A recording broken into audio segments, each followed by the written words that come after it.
Welcome back, and thanks so much for staying with Sunrise live on E! Now, struggle stalwart, academic and businesswoman Dr Mamphela Ramphele will officially launch her political party this coming Saturday in Tshwane. Dr Ramphele, an academic and former World Bank managing director, also co-founded the Black Consciousness alongside Steve Bantu Biko. Now, to talk about the manifesto and exactly the desires, the vision and the mission of Ahang, we're joined by Ahang leader Dr Mamphela Ramphele. Also to help us dissect exactly whether the political platform has room for a new kid on the block, we have Professor Dinyiko Maluleke, a political analyst. We invite you to join in this conversation on 011-537-9337 or 9338. We're on Facebook and Twitter as well. Welcome. Thank you. It's wonderful to have you. So is this essentially a dream come true for you, the daunting task of making that leap of faith to say, I'm going to now actively do something about the situation in South African politics? It's not a question of a dream come true. It is a call answered, because I am doing what I'm doing, which is found and launch Ahang, because our country is at a crossroads. If we continue on the path we are on right now, we are going to undermine all of the beautiful gains that we made since 1994, because without living the founding values of our Constitution, human dignity, equality and freedom, we cannot call ourselves a truly constitutional democracy. Professor Maluleke, and this is a very exciting time in the history of South Africa, the fact that we have active citizenship and a very sophisticated and vociferous voting public that are no longer satisfied with the mundane or the mediocrity of necessarily voting based on sentiment. Are we seeing a shift in the voters' mind that now questions whether the public bearers or office bearers are delivering on their promise and not necessarily voting based on emotion? I think you are right. I think we have reached a stage where we are way beyond the honeymoon as South Africans. I think South Africans are restless. They are tired, if you like, of listening to rhetoric. That's why we have so many service delivery protests. That's why we have so many people calling in on talk shows, and people are disagreeable. I mean, so it is a very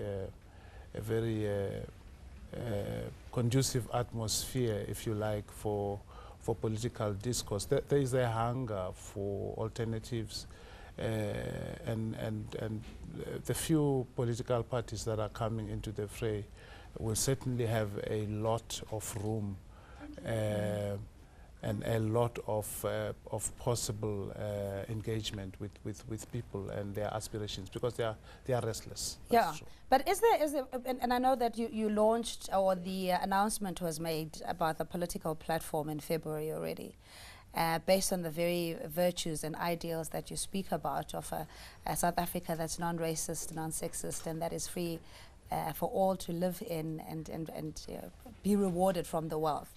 But with the roadshows that you've been doing, engaging with community members at their level of, be it adversity or whatever circumstances that they're going through, what is the feedback that you've put together?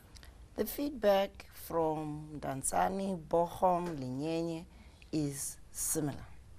People are tired of waiting for the fruits of freedom.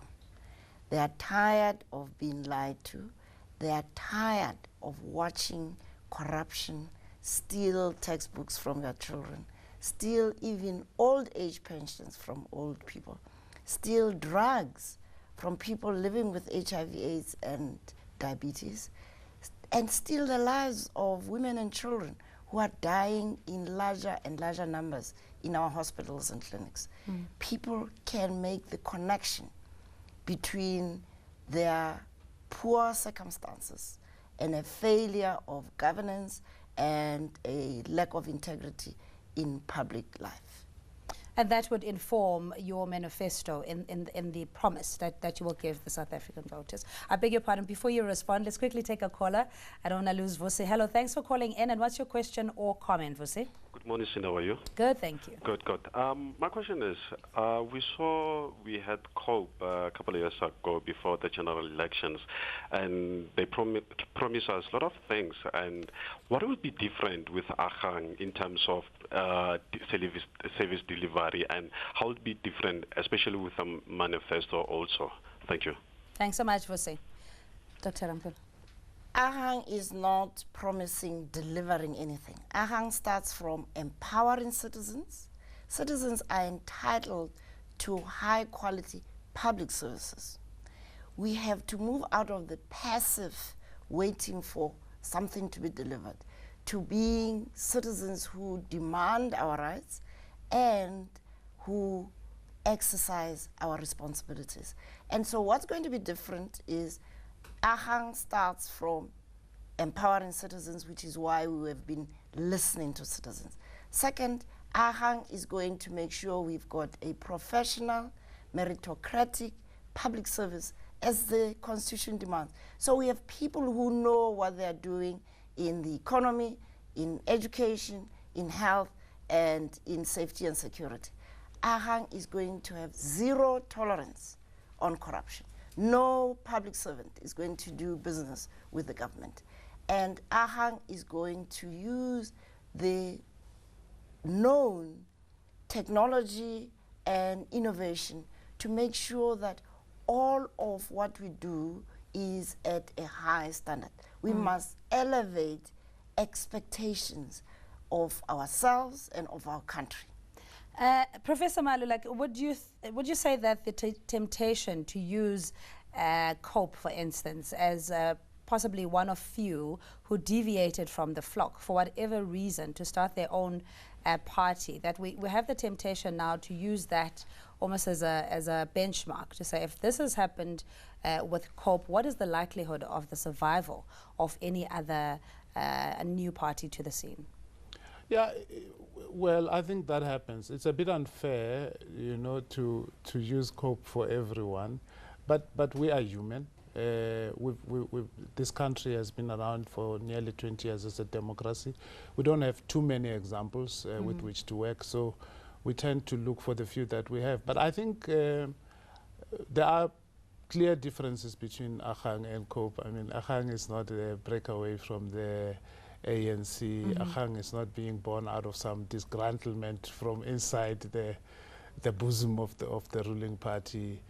And I think of the 3 or 4 new political parties being touted, it probably is the brightest star, has got the greatest potential among them. Very, very credible leader in Dr. Mamphela Ramphele. Of course, the challenges are there, you know. Will they get the numbers? Will they be able to have the foot soldiers who will walk from door to door, from village to village, from town to town? You know, will they sell us a vision that is able to grab the imagination? And once all is said and done, when it comes to the ballot box itself, things may change because, you know, you find yourself just in a private space. So that can't, it may not necessarily translate into numbers. It could go either way. But I quickly just want to take messages on Facebook. And Kirsten in Cape Town, we see you as well. Over to you, Ayanda. Thanks, Indina. On our Facebook page, we asked our viewers at home what their views were on the new political party, Ahang, and of course, as vocal as they are, here's the manner in which they commented. Fatwani says, I think it is good for the country because the ANC leadership government, we are going to be like an all-African state. Gobizoto Gabira says, it's good to see a woman grow into the male-dominated mafia, but I don't think that she will make it. Xabiso Ntuli says, SA politics seems to be about power and control more than it is about change. I'm just saying, is she about change or is it paper change? Anelo Nono is commenting directly here to Dr. Mamphela saying, I read about your organization and to me it's an ANC revised document. I think the revival of BCM would stand, which is Black Consciousness Movement, employment would stand a better chance in this ignorance-filled country. Tsepo says, good thoughts, but they must both come and show us what they have got. Moving down to a comment here by Luambo. Luambo says, maybe she will remind people of Steve Biko and other youth who died on the streets for freedom, and all the credit going to those who were safely locked in prison. COPE has failed masses, and maybe Ahang will be an alternative to those fed up with the ANC. Here Reagan says why is she doing things behind closed doors? Makes me wonder just how active she will be. But yes, let's hope she comes with less corruption and will decrease the strikes. Lefa just sends a simple message of good luck. And lastly, Mduduzi says, I think that the ANC will finally have competition. Very vocal, our viewers there at home. And those are some of our comments coming through. It's back to you, Cindy. Much appreciated, Ayanda. Thanks so much. Kirsten in Cape Town, thanks for calling. And Clayton will come immediately to you. Hi, Kirsten. Good morning to you and your viewers. Dr. Mamphela Ramphele, she's got good ideas and good qualities, but she's good as a political analyst. At her age, if she enters this political party, I don't think she will make those ideas she got. She's going to be with someone who doesn't have the she has. She's got so much quality that she can make. Yeah, Kirsten, sorry, your line is terrible. We can barely hear you. Please move around a bit and hopefully ring us back. Clayton, hello to you. You're calling from Mahikeng. Hi, Clayton. Yes, and good morning. Hi. Hi, everybody. Hello. It's nice to see new faces in a political. Yes, we're listening. Scene. Yeah, please turn down your TV set, Clayton. It's giving us a delayed Okay, I'll actually switch it off. Yeah, It's off okay. now. All right, go ahead.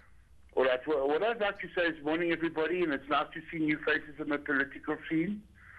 Apartheid was stealing from the poor. Corruption is stealing from the poor. So we got the same crime with just new hypocrites. And I'd like to know from the doctor, does she have any plans in stamping out the scourge of corruption that's killing our country? All right. Thank you very much. Thanks so much, Clayton. And while you're at it, Dr. Ramphele, just to look at the other national strategy key points or priorities, safety and security, the issue around the economy, unemployment, especially amongst the youth, health insurance, etc. If you can just cover those, please. We are in an unfortunate situation with a very good base in terms of a young population.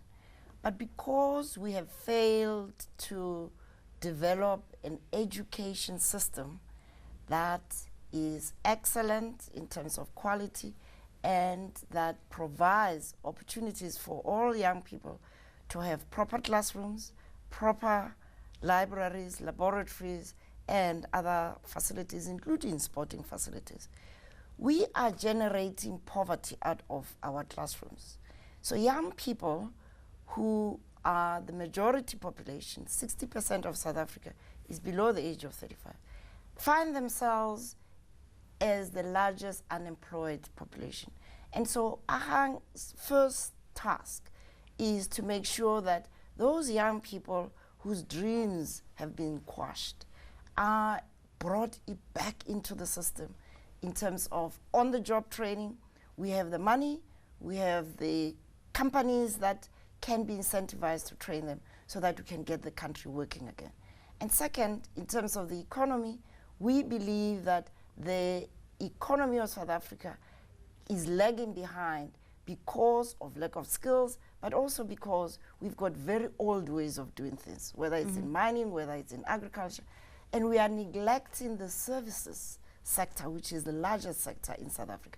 So we are going to be having an important summit to deal with the economic challenges so that we can bring government and the business community and citizens together to tackle the problem of a stagnant economy. We have to tackle the question of our healthcare system, which is failing poor people, women and children particularly. I have never seen so many women die in childbirth as we are having right now. And this is not because of lack of knowledge. It is neglect, it is failure of leadership. The same thing with police brutality and actually exposing police to working environments which are not human.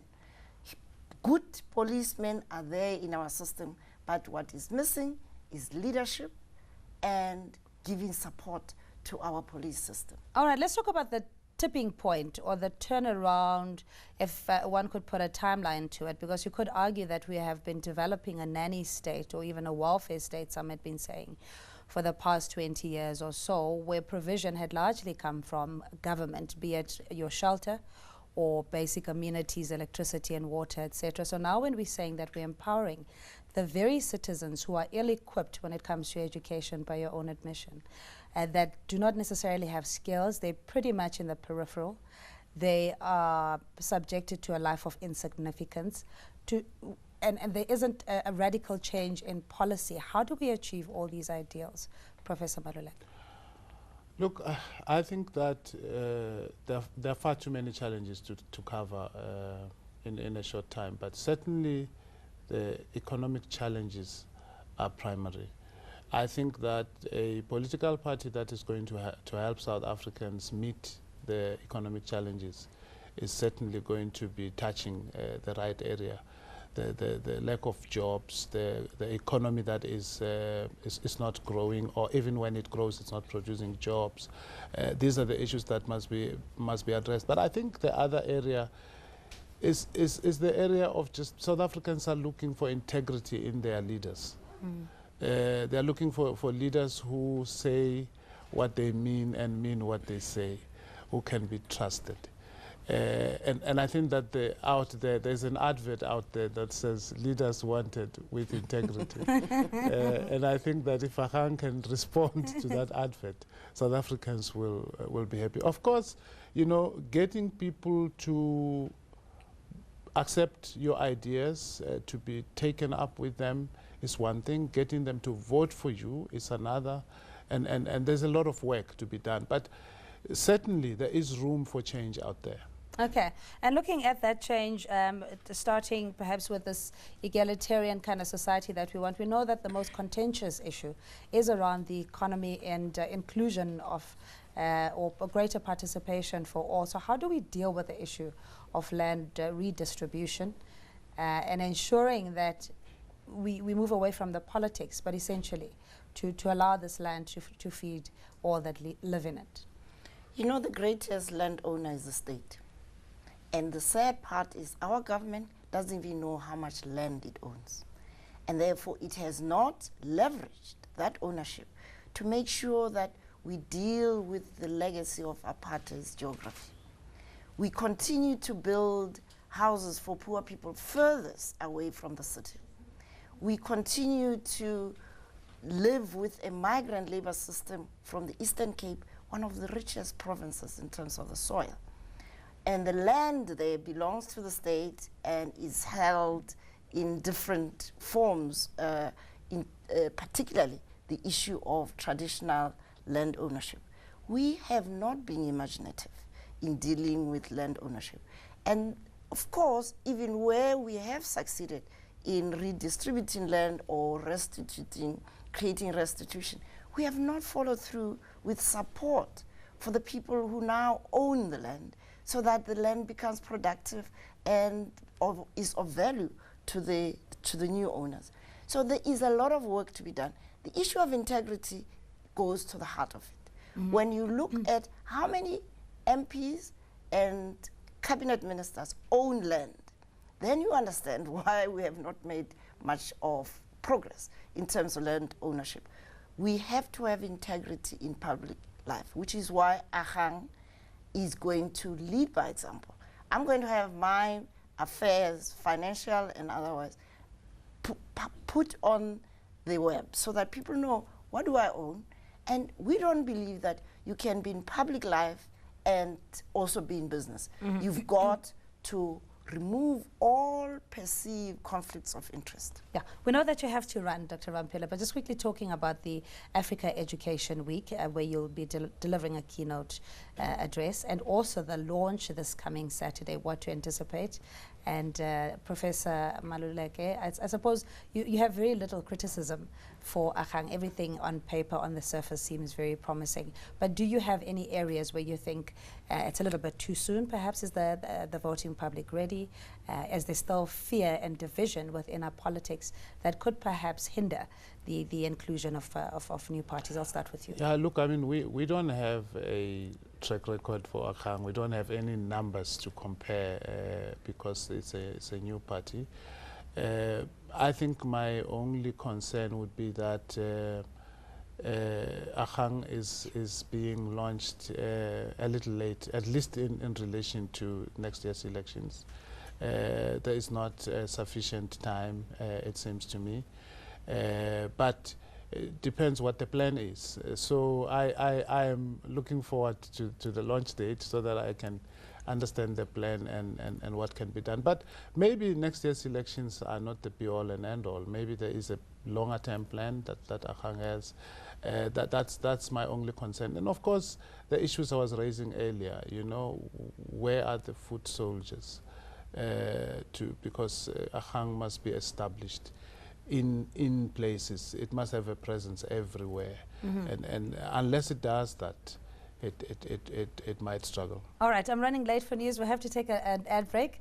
We're speaking to Dr Mamphela Ramphele. She is the leader of Agang. They will be launching this coming Saturday, the 22nd of June. Political analyst, Professor Tinyiko Maluleke from UNISA, joining us for that discussion. We're back after this. Stay with us.